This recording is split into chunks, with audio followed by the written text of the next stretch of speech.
அனைவருக்கும் வணக்கம். இது சங்கிலியன் செய்திகள். செய்திகள் வாசிப்பவர் செய்தியாளர் எஸ். கலாதேவன். இன்றைய இலங்கையின் பிரதான செய்திகள். பிரதான செய்திகளில் முதலில் தலைப்புச் செய்திகள். வடக்கிற்கான ரயில் சேவை இடைநிறுத்தம், புதுவடம் வரை சேவைகள் இல்லை. மனநோயினால் பாதிக்கப்பட்ட மகனின் தாக்குதலில் தந்தை பலி, மதவாச்சியில் சம்பவம். பொங்கல் விடுமுறையில் சென்றவர்கள் கொழும்பு செல்ல அட்டனில் தவிப்பு. மது அருந்தியவர்களிடம் பணம் கேட்ட மதுபான சாலை முகாமையாளர் மீது தாக்குதல். சிந்துப்பெட்டி துப்பாக்கிச் சூடு, துப்பாக்கித்தாரையும் புர்கா அணிந்து வந்தவரையும் தீவிரமாக தேடும் போலீசார். சங்கிலியன் பார்வையாளர்களுக்கு வணக்கம். எமது இந்த சேனலிற்கு முதல் முறையாக வருபவர்கள் சேனலை சப்ஸ்கிரைப் செய்து உங்கள் பெயர் ஆதரவை வழங்குமாறு கேட்டுக்கொள்கின்றோம். இனி விரிவான செய்திகள். வடக்கிற்கான ரயில் சேவை இடைநிறுத்தம், புதுவடம் வரை சேவைகள் இல்லை. டிட்வா சூறாவளியினால் கடுமையாக சேதமடைந்த வடக்கு ரயில் பாதையின் பல பிரிவுகள் இன்று 19ஆம் தேதி முதல் தற்காலிகமாக மூடப்படும் என ரயில்வே பொது முகாமையாளர் கே. ரவீந்திர பத்மபிரிய தெரிவித்தார்.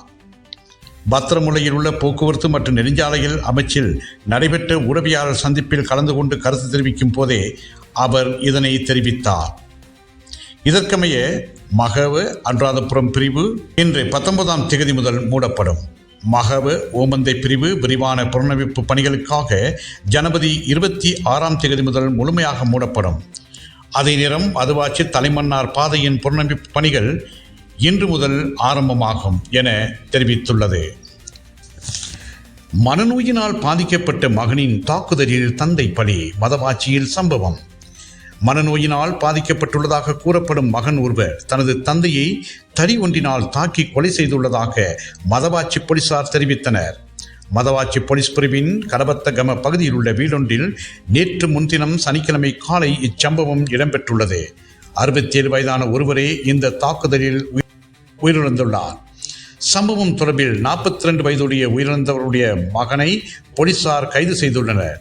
சம்பவம் தொடர்பான மேலதிக விசாரணைகளை மதவாச்சி போலீஸ் நிலைய குற்றத்தடுப்பு பிரிவு போலீசார் மேற்கொண்டு வருகின்றனர். மது அருந்தியவர்களிடம் பணம் கேட்ட மதுபான சாலை முகாமையாளர் மீது தாக்குதல். மட்டக்களப்பில் ஒருவர் கைது, 2 தலைமறைவு. மட்டக்களப்பு புதூர் பிரதேசத்தில் உள்ள மதுபான சாலையில் மது அருந்திய குழுவிடம் பணம் கேட்ட அதன் முகாமையாளரை மதுபான போத்தலால் தலையில் தாக்கிய சம்பவம் தொடர்பாக ஒருவரை வெள்ளிக்கிழமை போலீசார் கைது செய்துள்ளனர். 2 தலைமறைவு ஆகியுள்ளதாக மட்டக்களப்பு தலைமையக போலீஸ் தெரிவித்தனர். இங்குள்ள மதுபான சாலையில் கடந்த 9ஆம் தேதி இரவு அந்த பகுதியைச் சேர்ந்த 4 மதுபானம் அருந்தியுள்ளனர். அவர்கள் வெளியேறும் போது அருந்திய மதுபானத்துக்கான பணத்தை முகாமில் கேட்டபோது அவர் மீது மதுபான போத்தலால் தாக்குதல் நடத்தியுள்ளனர். இதில் அவர் படுகாயமடைந்த நிலையில் வைத்தியசாலையில் அனுமதிக்கப்பட்டதை அடுத்து தாக்குதல் நடத்தியவர்கள் அங்கிருந்து தப்பி ஓடி உள்ளனர். இதனைத் தொடர்ந்து தாக்குதல் நடத்தியவர்களை போலீசார் தேடி வந்த நிலையில் தலைமறைவாகியிருந்த ஒருவரை வெள்ளிக்கிழமை கைது செய்துள்ளதுடன் தலைமறைவாகிய 2 தேடி வருவதாக போலீசார் தெரிவித்தனர்.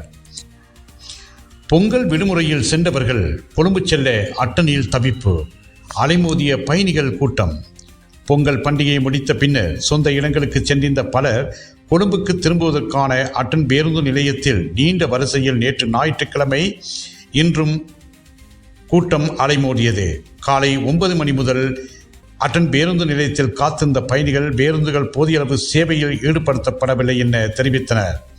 வழக்கமாக பண்டிகை காலங்களில் அட்டன் பேருந்து தரிப்பிடத்தில் அதிக பயணிகள் வருகை தருவார்கள் என தெரிந்தும் போதுமான பேருந்துகள் இல்லை என குற்றம் சுமத்தினர்.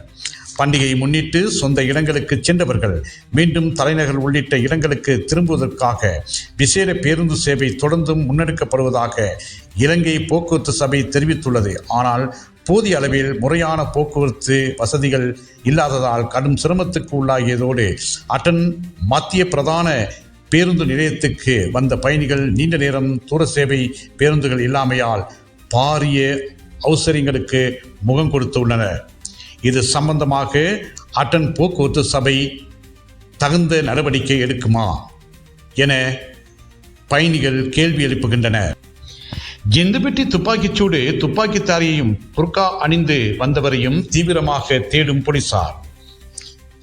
கொழும்பு ஜிந்துப்பட்டி பகுதியில் இடம்பெற்ற துப்பாக்கிச் சூட்டு சம்பவத்துடன் தொடர்புடைய சந்தேக நபர்கள் 4 கைது செய்யப்பட்டுள்ளனர். துப்பாக்கிதாரி மற்றும் புர்கா அணிந்து வந்தவரை தேடும் நடவடிக்கைகள் தொடர்ந்தும் முன்னெடுக்கப்பட்டுள்ளன.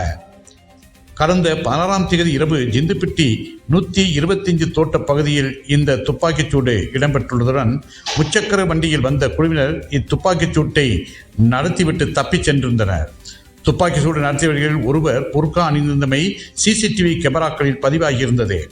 இந்த துப்பாக்கி பிரயோகத்தில் படுகாயமடைந்த கொழும்பு 13ஐச் சேர்ந்த 44 வயதானவர் கொழும்பு தேசிய வைத்தியசாலையில் அனுமதிக்கப்பட்ட பின்னர் உயிரிழந்தார். சம்பவத்தில் 4 வயதுடைய சிறுவனும் மற்றும் 3 வயதுடைய சிறுமியும் துப்பாக்கிச் சூட்டுக்கு இலக்காகி காயமடைந்ததுடன் அவர்கள் சிகிச்சைக்காக கொழும்பு சீமாட்டி ரிச்வே சிறுவர் வைத்தியசாலையில் அனுமதிக்கப்பட்டுள்ளனர். இத்துடன் இன்றைய இலங்கையின் பிரதான செய்திகள் நிறைவு பெறுகின்றன. மீண்டும் ஒரு பிரதான செய்தியின் ஊடாக உங்களை சந்திக்கும் வரை அன்பு வணக்கம்.